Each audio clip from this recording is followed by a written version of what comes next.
Complete কোরআনের সবকিছু হুকুম মানার নাম হলো ইসলাম, আর শুধু বিশ্বাস করার নাম হলো ঈমান। এবার বলেন আমাদের সমাজে ইসলাম মানেন না লোকের সংখ্যা কম না বেশি?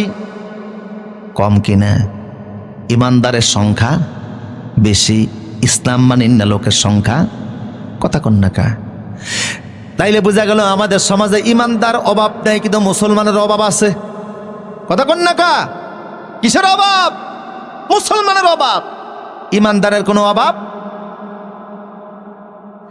ইমানদার তুমি হয়েছ, তুমি মনে করেছো বাবা কালেমা পড়েছ, আমিও কালেমা পড়েছি, বাপদাদার সূত্রে ইসলাম পাইছে, কিন্তু তুমি আল্লাহর আইন প্রতিষ্ঠার বিরোধিতা করো। কেমনে দাবি করো তুমি মুসলমান?